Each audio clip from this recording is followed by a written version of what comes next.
Hello, I'm Mark the Dark, and today I'm doing a very different video. Following a discussion with a friend of mine, I came to realize that that's something I find is a crucial ability for just about anybody today that a lot of people think is hard, but it really isn't. So this is a video on how to upgrade the RAM and hard drive on your laptop computer. For everybody that already know how to do that, just move along, you got this already. For the rest of you, I'm going to show you just how simple this is. First off, there's a bit of preparation work. You gotta know exactly which kind of RAM your computer uses and which kind of hard drive. The latter used to be simple, but now there's a few options. All in all, if you can't find the information readily, you can always open the computer and look. There you will know for sure. I'm just gonna cut in a few photos which show you what I'm on about. But basically, both the hard drives and the RAM has some stickers on with a bunch of numbers, and those numbers will tell you exactly what you're looking for.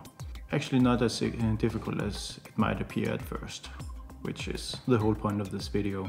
So let's dig in and see what's what. Okay, so here's today's victim. Lenovo, or however you pronounce it, gaming laptop.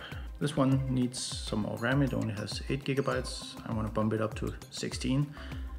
And the hard drive is only a 128 gigabyte SSD. And I'm going to bump up that to 500. I already know what replacements I need, so I bought some Corsair cheapo extra RAM and a Samsung 500 gigabyte M2 with a SATA interface, which is the one that's used on this, more or less. Well, not exactly the same, but physically and connectivity wise it's the exact same. Then I need some weapons. Any small set of screwdrivers will do, really. This one set me back €5, so they're just basic Phillips head screws, so no big magic there.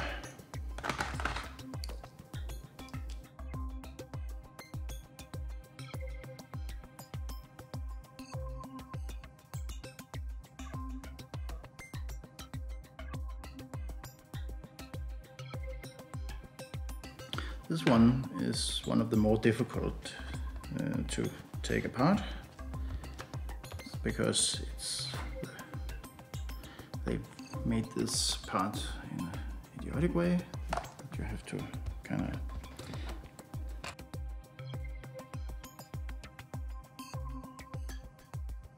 there we go. So yeah, it's this part of going around the speakers that's a bit annoying with this. But there you have it. That's the insides. There you have the hard drive, this little thing.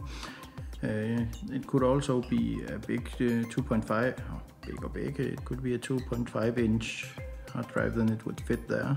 There's actually a little connector there that should hold the cable, and I could have an extra drive, but not included in this one. We'll start off with the RAM. And it really is as simple as it looks. We have this little body here. It fits into this slot right here. Insert it at a bit of an angle and then push down. These little metal clips hold it. And if we have to remove it, we just pull out on them. It flips up and it can be pulled out. And it really is that simple to replace the RAM.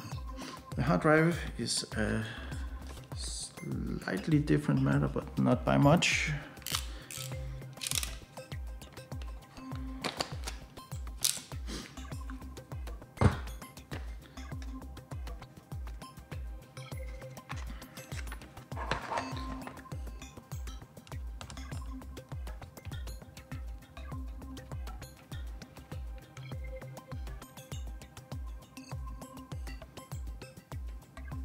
A single screw and pull this out.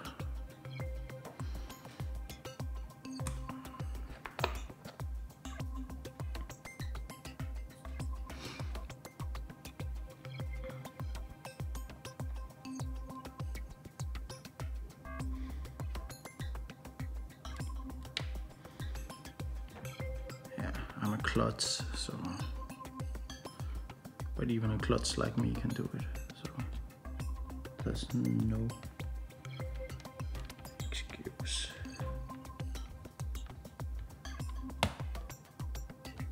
And there, it's in. Simple as that. Now, if it's a dead drive you're replacing, so you just want the computer up and running again, that's it. If you still have good data on the old drive and want to access it still, say if you haven't done a backup yet, one of these enclosures will help you out nicely. As you can see, it's that same size, so it's just better. Let's do that in a bit and just get this closed up for now.